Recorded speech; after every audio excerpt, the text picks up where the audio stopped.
In the Dear Jane software, both the size of your block and the technique you want to use in order to construct your block are controlled in the print command.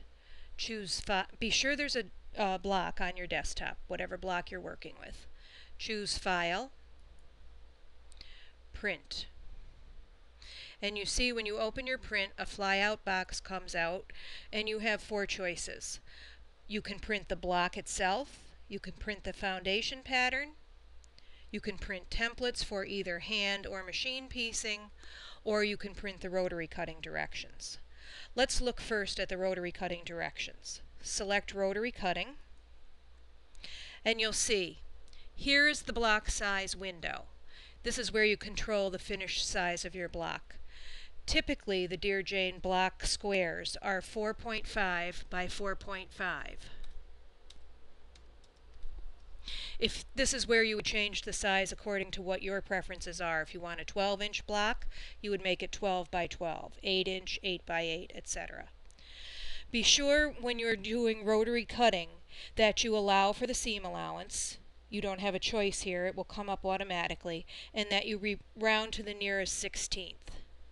When you choose any of your print options, before you actually print to your printer, choose Preview. When you choose Preview, it will show you exactly what you're going to see once your printer prints. This also gives you an opportunity to alter your print options. Close. Now let's take a look at the foundation pattern print command. Print foundation pattern. When you see foundation pattern, you'll see 3 tabs. The only tab you need to be concerned with at this point is the Options tab. The Options tab is where you will check to see that the block is the finished size that you want, and remember that's the finished size, 4.5 by 4.5. Be sure if you're using the method that I'm teaching for foundation construction that you print the seam allowances and that on this side you choose Mirror.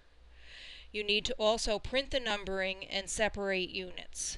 Whether or not you want grayscale, black, print block name, that's up to you. Again, don't forget to preview. Choose Preview. Preview allows you to move some of the templates or the foundation pieces around so that you don't waste paper. You see here this foundation piece is across 2 sheets of paper, and really if we move them we can get them all on 1 sheet.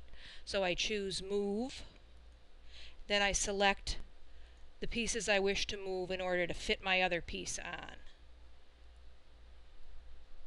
That over here. I'll move this one here. Move it up. Let's see. Move this here. To move that again in a minute. When you choose the item to move, you see you get a red line outlining it. That means that's your selected item. Let's see if I can get this fit on now. Yep. Okay. Now move this one down a bit so that it's all on 1 page. Now, when you choose Print from the Print Preview now, it will not print that 2nd page. You won't be wasting a sheet of paper. All of your foundation templates will print on the 1 page. Once you close your Print Preview, so be sure you print before you close. If you close it without printing, and then you realize you need to print, you forgot, you've got to go back to Preview.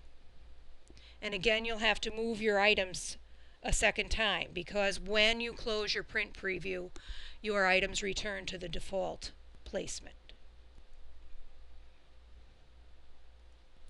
Another option in the File Print command is to print the templates. And again, choose the size of your block. Depending on what method you're using, either machine piecing or hand piecing, you may or may not want that seam allowance.